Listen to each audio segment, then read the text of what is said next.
Imagine, people grapple in choosing which candidate is ideal to lead the country, and later discover the candidate they chose is actually leading them to their doom. Would the people reckon that they made the wrong decision? Maybe, or maybe not. But one thing is sure. Choosing a qualified candidate is not a joke or plain decision making. For decades, the election period stands a pivotal aspect of democratic measures to maintain the country's political stability. However, countless issues like corruption, partisanship, transparency, vote buying, and etc. worsened during this period. According to Wong 2022, such detrimental issues are invariably entrenched in the governmental system, making it difficult to attain a peaceful election. Still, people hope that a presidential candidate can eradicate these problems. Thus, the electoral season reminds Filipinos to exercise their right to choose a qualified leader. Under Article 4, Section 5, Paragraph 8b of the 1987 Constitution, states that each candidate's platforms, track records, and personality be scrutinized by the people seriously.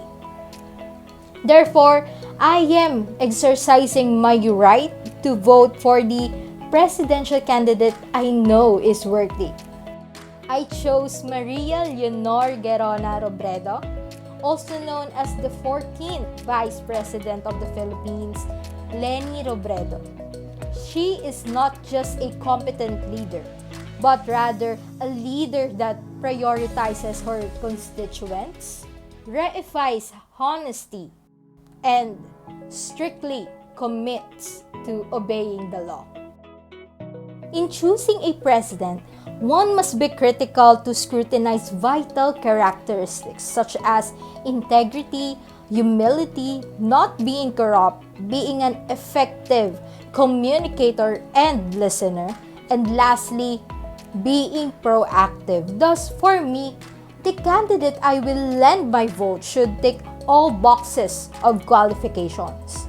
And the current Vice President Leni Robredo exhibits all necessary points that the President should embody. But why? Some may say, why a woman? Why Leni? VP Leni Robredo always upholds good governance, equipped with accountability, transparency, public affairs stability, and attending to the sentiments of its constituents, especially the marginalized people. That is the mantra of her administration. Aside from these characteristics and qualifications, we need a literate and skilled leader to prove their competency in equally managing local, national, and international affairs. Even though the Constitution under Article 6, Section 2 does not mandate educational attainment, it is still vital for a leader because they have to know how the system works, how it progresses, and continuously adapt to changes. Fortunately, VP Leni has outstanding educational attainment, from completing her tertiary at UP Diliman with a degree in economics and to passing the 1997 bar exams. Thus, one can infer that she is literate and skilled, making her competent to formulate actions and plans for the betterment of the nation. Giving you a little throwback, Vice President Leni Robredo is a lawyer and public servant for years before she entered national politics.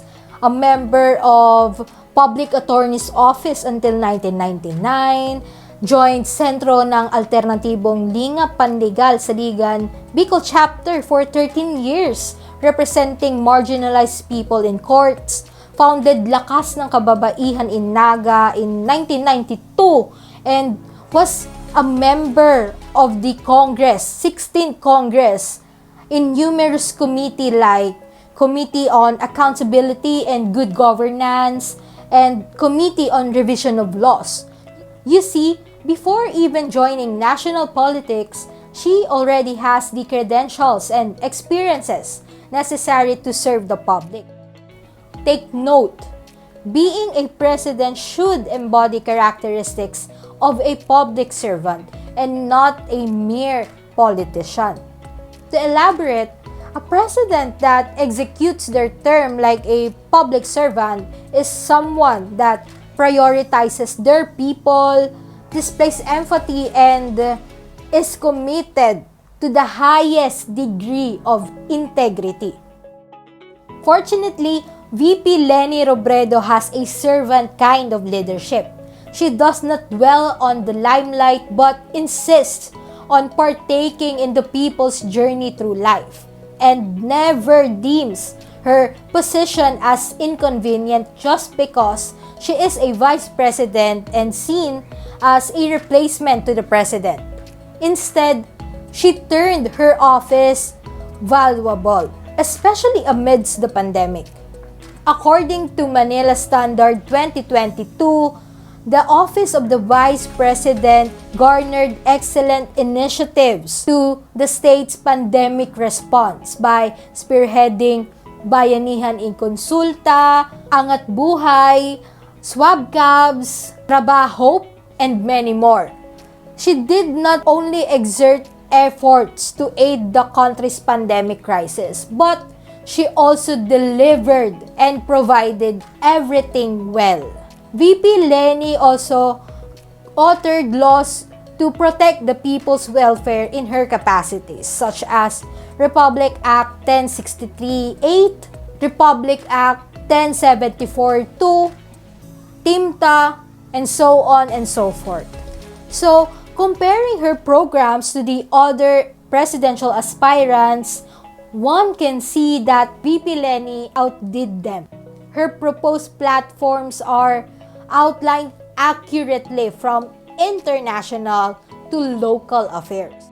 Antonio 2022 reiterates that the OVP's flagship project, the Angat Buhay Lahat, assisted families around 321,001 and individuals of 305,223 in 223 communities nationwide. You see, she never falters in assisting all people, groups, and families needing assistance. It indicates that her administrational mantra never changed, and it still is the welfare of the people, regardless of social strata, will continue to prevail. Thus, she never failed to make programs or projects that offer inclusivity in terms of necessities.